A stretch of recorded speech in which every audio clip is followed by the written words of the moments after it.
Good morning student, class 6 subject science और lesson number 6 इसका part 2 है जो हम लोगों ने आधा उस दिन किया था। लेसन का नाम है हमारे चारों ओर के परिवर्तन।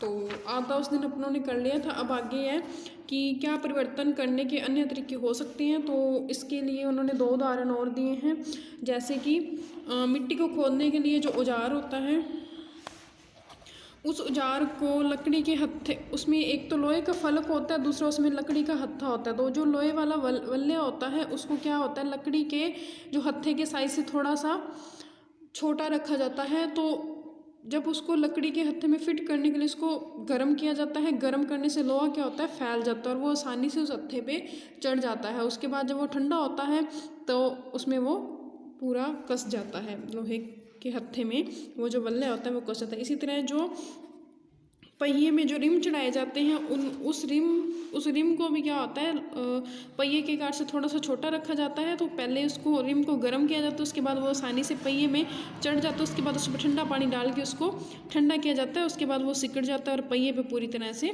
फिट हो जाता है। इसी तरह से कुछ अन्य परिवर्तन भी दिए गए, जैसे कि हम एक मोमबत्ती को जलाते हैं तो मोमबत्ती की पहले अपने जलाने से पहले उसकी लंबाई को नाप लेते हैं। जब अपने थोड़ी देर उसको जला के रखते हैं तो उसके बाद उसको जब बुझाते हैं तो हम देखते हैं उसकी लंबाई में क्या होता है, कमी हो जाती है। अब अपने जिस मोमबत्ती को जलाया था, अगर अपने उस मोम को इकट्ठा करते हैं तो मोम को इकट्ठा करके क्या होता है कि अपने दोबारा से उसको उत्क्रमित कर सकते हैं। इसी प्रकार जब अपने धूप बत्ती जलाते हैं तो धूप बत्ती के बाद क्या होता है कि अंत में अपने को राख मिलती है।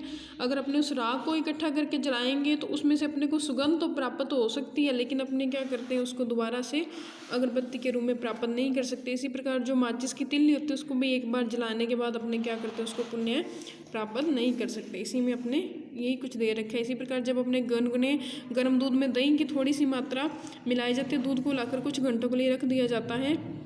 तो एक गर्म स्थान पर आराम से रख देते हैं, कुछ ही घंटों में दूध जो है वो दही में परिवर्तित हो जाता है। क्या इस परिवर्तन को उत्क्रमित किया जा सकता है? इसे उत्क्रमित नहीं किया जा सकता, क्योंकि जो दूध से दही तो बन सकता है परंतु दही से अपने क्या होता है, दोबारा से दूध प्राप्त नहीं कर सकते। पदार्थों को गर्म करके या किसी पदार्थ को के साथ मिश्रित करके कुछ परिवर्तन लाए जा सकते हैं। हमने यह भी देखा कुछ परिवर्तन उत्क्रमित किए जा सकते हैं, जबकि कुछ अन्य को उत्क्रमित नहीं किया जा सकता। हमारे चारों ओर की वस्तुओं को परिवर्तित करने में बहुत सी अन्य विधियां भी हो सकती है। यह संभव है कि इनमें से कुछ को उत्क्रमित किया जा सकता है। चारों ओर के परिवर्तन को 2 वर्गों में बांटा जाए, परिवर्तन उन्हें उत्क्रमित किया जा सके और परिवर्तन उन्हें उत्क्रमित न किया जा सके।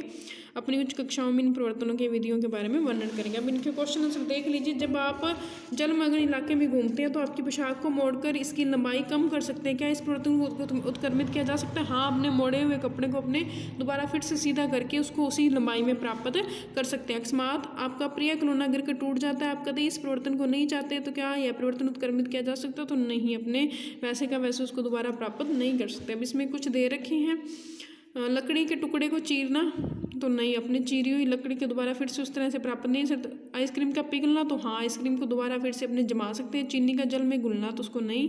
खाना पकाने के बाद अपने कच्चा खाना फिर से प्राप्त नहीं कर सकते। आम का पकना, तो दोबारा आम के पके हुए आम से कच्चा आम नहीं प्राप्त कर सकते। दूध से दही का जमना, तो ये भी उत्क्रमित क्रिया नहीं है। चित्रकारी करने पर ड्राइंग शीट में परिवर्तन हो जाता है, क्या इस परिवर्तन को उत्क्रमित किया जा सकता है? हाँ, अगर अपने चित्रकारी को पेंसिल से किया तो अपने उसको इरेज करके दोबारा से शीट को प्राप्त कर सकते हैं। अब ये जो है ये लिखवाने वाला है जी, जब आपके स्कूल स्टार्ट हो जाएंगे तब आपको लिखवा दिया जाएगा।